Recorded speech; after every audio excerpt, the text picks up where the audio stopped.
Hello student, कैसे हैं आप?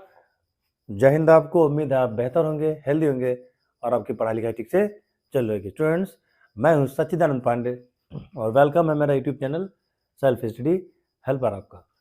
दोस्तों, हम लोग पढ़ रहे थे क्लास 7 के न्यू लॉन्गमैन विस्टास। ये जो बुक है आपकी न्यू लॉन्गमैन विस्टास जो बुक है, उसके हम क्लास 7 के ज्योग्राफी के चैप्टर पढ़ रहे थे और मैंने 10 चैप्टर का एक वीडियो डाल दिया था। अब अगला वीडियो मैं डालने वाला हूँ। अब आज जो मैं वीडियो आपको डालूंगा या पढ़ाऊंगा वो है आपका chapter number 11, life in a desert region Sahara and Ladakh. ठीक है, ये जो आपका चैप्टर है life in a desert region Sahara and Ladakh, इसका हम लोग एक्सप्लेनेशन आज करेंगे। तो चलिए बिना कोई देर किए हम एक्सप्लेनेशन को शुरू करते हैं। अगर एक्सप्लेनेशन अच्छा लगेगा, वीडियो पसंद आएगा तो वीडियो को लाइक करिएगा और अपने दोस्तों के बीच इसे सब्सक्राइब कर दीजिएगा। चलिए, सबसे पहली हेडिंग जो आपकी है वो आपकी है सहारा डेजर्ट। तो सहारा डेजर्ट को समझने से पहले हम लोग को थोड़ा समझना होगा कि भाई डेजर्ट क्या होता है। तो डेजर्ट भी एक प्रकार की ज़मीन ही होती है, लैंड फॉर्म्स ही होता है। बहुत से टाइप के लैंड फॉर्म्स होते हैं। जैसे माउंटेन क्या है, लैंड फॉर्म है। ठीक है, आपके सॉइल्स क्या है, लैंड फॉर्म है। आइलैंड क्या है, लैंड फॉर्म है। तो उसी प्रकार से डेजर्ट भी आपका एक ज़मीन का हिस्सा होता है, एक प्रकार की ज़मीन होती है। तो नॉर्मल आपकी जो ज़मीन होती है इसमें सॉइल पाया जाता है, मिट्टी पाई जाती है। सॉइल में जो है कि टॉप सॉइल पाया जाता है, उसमें ह्यूमस पाया जाता है, उसमें पेड़ पौधे उग जाते हैं। ठीक है, पेड़ पौधे हर प्रकार के उसमें उगते हैं। लेकिन डेजर्ट में जो ज़मीन होती है उसमें सॉइल नहीं पाई जाती, केवल आपको सैंड ही पाया जाता है, केवल बालू ही पाया जाता है। किलोमीटर के किलोमीटर आपको केवल वहाँ क्या मिलेंगे, बालू ही मिलेंगे। किसी समय ऐसा माना जाता है कि किसी समय वो भी सॉइल रहे होंगे, वो भी नॉर्मल ज़मीन जैसे, नॉर्मल अर्थ जैसे ही रहे होंगे। लेकिन कुछ ऐसा हुआ कि ऊपर की टॉप सॉइल हटती चली गई और बस केवल बालू ही वहाँ पे बच गया।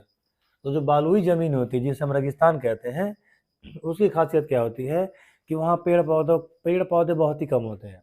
जो नेचुरल वेजिटेशन होता है जिसे हम प्लांटेशन कहते हैं, वो लगभग ना के बराबर होता है। और होता भी है तो वहाँ पे जो पेड़ पौधे होते हैं वो किसी काम लायक नहीं होते, उनका कोई यूज़ आप नहीं कर सकते। वहाँ नागफनी कैक्टस जैसा पौधा होगा, छोटी छोटी झाड़ियाँ होगी, ठीक है, जिनके पत्ते छोटे छोटे होंगे, तने उनके बहुत विशाल नहीं होंगे, स्टेम जो उनका होता है बहुत ज़्यादा लंबा चौड़ा नहीं होता है, और वो जो है किसी काम में वो पौधे आ नहीं पाते हैं। कांटेदार वो पौधे होते हैं, पत्तियाँ ही कांटे बन जाती है उसमें। और दूसरी इसकी विशेषता क्या है कि उन एरियाज़ में जो है कि रेनफॉल बहुत कम होती है। जो बारिश होती है लगभग ना के बराबर होती है। बहुत लो रेनफॉल वो एरिया जो है कि कंसीव करता है। इसका नाते उसमें नीचे पानी नहीं रहता है। जब पानी नहीं रहता है तो बहुत से प्रकार के पेड़ पौधे वहाँ पे उग नहीं पाते हैं, ग्रो नहीं हो पाते हैं। खास प्रकार के जो पौधे होते हैं, कटीले झाड़ियाँ जो होती हैं, वही वहाँ पे उग पाती हैं। तो इसी प्रकार के आज हम दो डेजर्ट के बारे में आपके इस चैप्टर में हम लोग को पढ़ने को मिलेगा। फर्स्ट आपका सारा डेजर्ट रहेगा, दूसरा आपका जो लद्दाख है इंडिया में वो रहेगा। तो लद्दाख को कोल्ड डेजर्ट कहते हैं, ठंडा रेगिस्तान कहते हैं, क्योंकि एक तो वो रेगिस्तान तो है ही, दूसरा वहाँ पे बर्फ़ बहुत ज़्यादा पड़ती है। तो सबसे पहले हम ले लेते हैं सारा डेजर्ट के बारे में हम जान लेते हैं। तो सारा डेजर्ट के बारे में क्या हम जानेंगे? सारा डेजर्ट जो क्या है, वर्ल्ड्स, ठीक है, वर्ल्ड्स लार्जेस्ट डेजर्ट है। ये क्या है? ये वर्ल्ड्स लार्जेस्ट डेजर्ट, ठीक ना। ये संसार का, वर्ल्ड का सबसे बड़ा डेजर्ट है, सबसे लंबा डेजर्ट है, ठीक है। इसका 8.54 मिलियन स्क्वायर किलोमीटर इसका एरिया होता है, ठीक है। 8 समथिंग 8.5 के आसपास ये इसका मिलियन स्क्वायर किलोमीटर इसका एरिया होता है। लगभग 80 लाख जो है कि स्क्वायर किलोमीटर पे फैला हुआ है, ठीक ना। ये लगभग ऑलमोस्ट क्या करता है, ऑलमोस्ट जो नॉर्दर्न अफ्रीका आपका है, ठीक ना, जो अफ्रीकन कंटिनेंट की मैं बात कर रहा हूँ, अफ्रीका देश की बात नहीं कर रहा हूँ। ऑलमोस्ट जो आपका नॉर्दर्न अफ्रीका है ये उसको कवर करता है। यानी अगर हम वेस्ट में जाएं, ठीक है, तो वेस्ट में ये अटलांटिक ओशियन से शुरू होता है, अटलांटिक ओशियन से शुरू होता है, और ईस्ट में ये कहाँ तक जाता है आपको, तो रेड सी तक जाता है, ठीक है। ये चीज़ आप अगर मैप में देखेंगे तो आपको स्पष्ट हो जाएगी। मैं कोशिश करता हूँ कि मेरे मोबाइल के स्क्रीन पे जो है कि ये मैप आ जाए, और मैप में आप देख पा रहे होंगे कि ईस्ट साइड में आप जब जाएंगे तो वहाँ रेड सी से लेकर के और वेस्ट आपके साइड में, ठीक है, जो अटलांटिक ओशियन है वहाँ तक का एरिया कवर करता है। मतलब साफ है कि ये जो आपका डेजर्ट है बहुत ही ज़्यादा एरिया कवर करता है और वर्ल्ड का लंबा, सबसे लंबा डेजर्ट ये ऐसे ही नहीं है, ठीक है। अब आइए इसके बारे में हम कुछ और बातें जानते हैं। तो अब हम जानेंगे कि सहारा डेजर्ट जो आपके यहाँ पे लैंड कैसा है, यानी कि ज़मीनें कैसे हैं।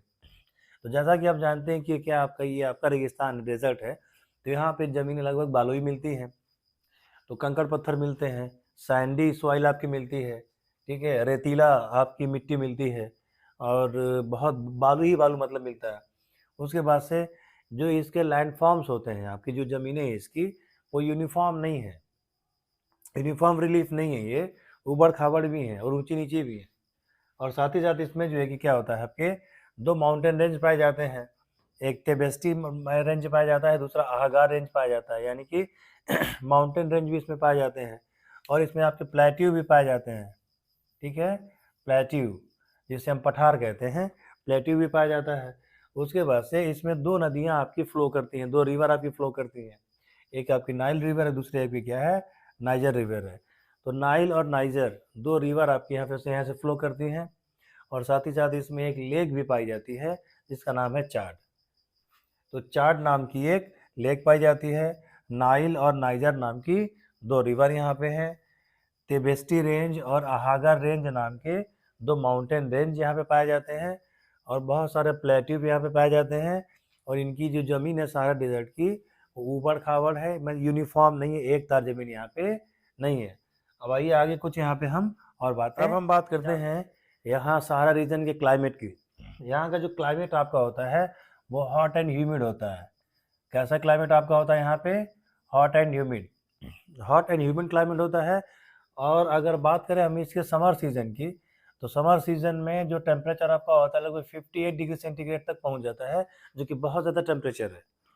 43-44 तक पहुँचता है तो आदमी जो है कि एकदम त्राही त्राही कर उठता है और न्यूज़ में खबरें चलने लगती हैं कि गर्मी ने तोड़े सारे रिकॉर्ड, भयंकर गर्मी पड़ रही है, सारे रिकॉर्ड गर्मी तोड़ रही है।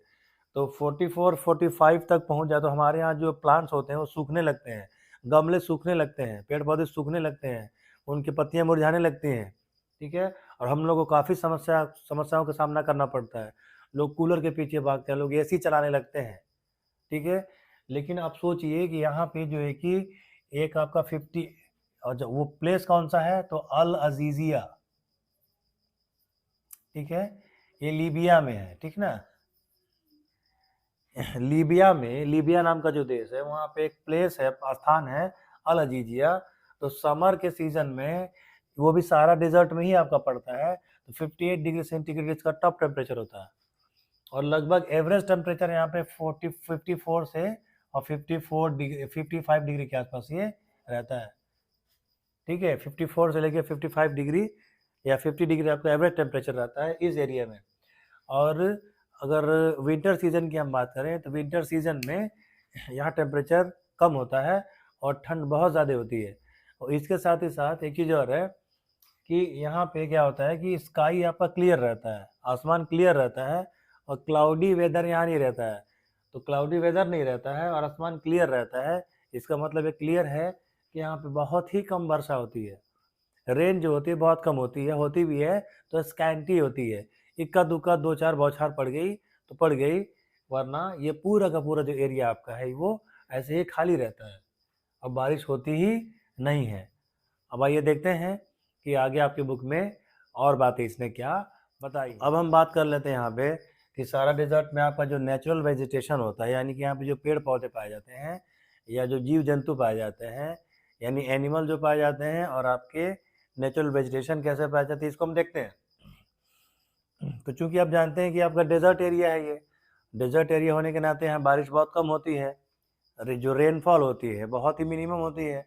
बहुत ही मिनिमम रेनफॉल होने के नाते बहुत से टाइप के आपके जो पेड़ पौधे होते हैं वो यहाँ पे उग नहीं पाते हैं, क्योंकि उनको भाई अच्छे हिसाब से, जो अच्छे प्रकार के पेड़ पौधे होते हैं, बड़े होते हैं, जिनकी पत्तियाँ चौड़ी होती हैं, बड़े तने होते हैं, हाइट में बड़े होते हैं, उनको ज़्यादा से ज़्यादा मैक्सिमम आपको वाटर चाहिए और यहाँ वाटर ही बहुत कम मिलता है आपको।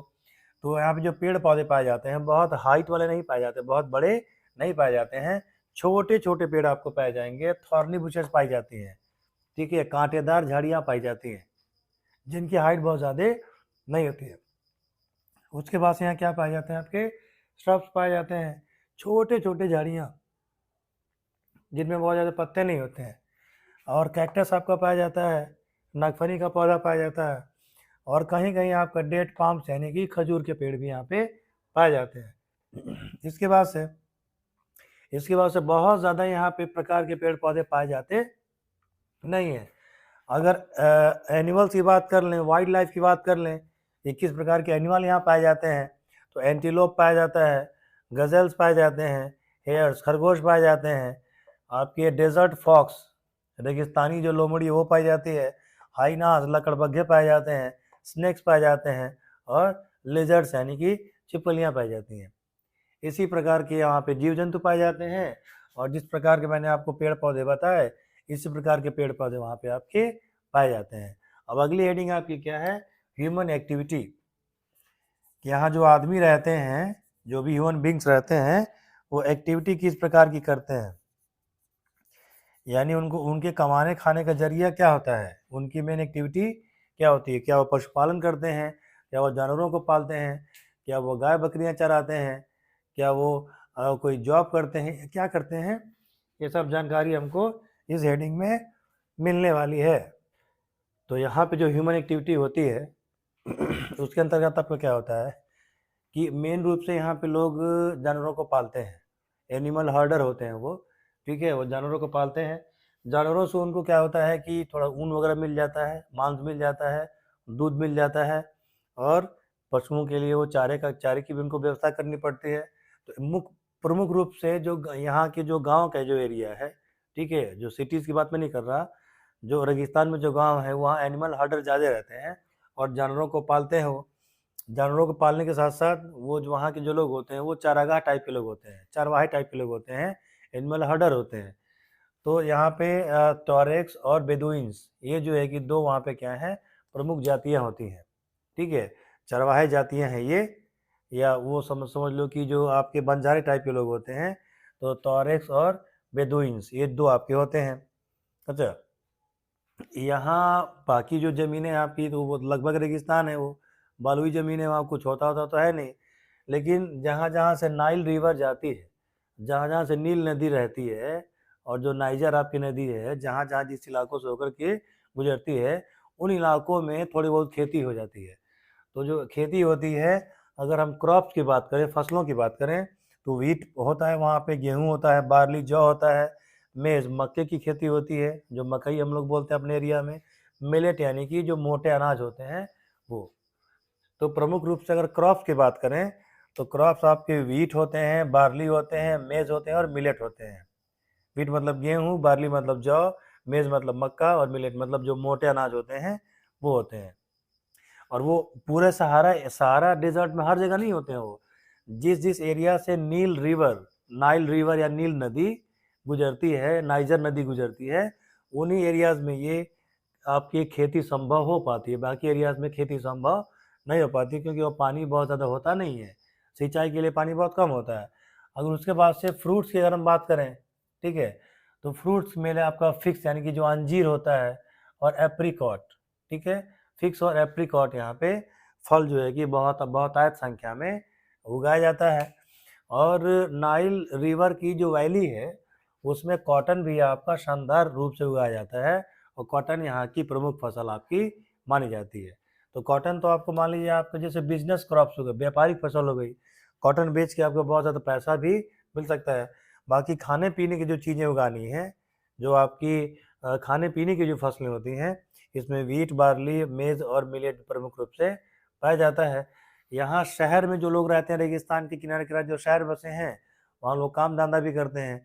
लेकिन जो रेगिस्तान में जो लोग आपके जो कबीले टाइप के लोग होते हैं, जो वो प्रमुख रूप से आपके पशुओं को पालते हैं, जानवरों को पालते हैं, और जानवरों को पाल करके उनसे दूध निकालते हैं, उनका मांस के रूप में प्रयोग करते हैं, और उनको बाकी कामों में भी प्रयोग वो करते हैं। तो ये रही आज की वीडियो, ठीक है, और इस चैप्टर का एक पार्ट मैंने आपको बता दिया।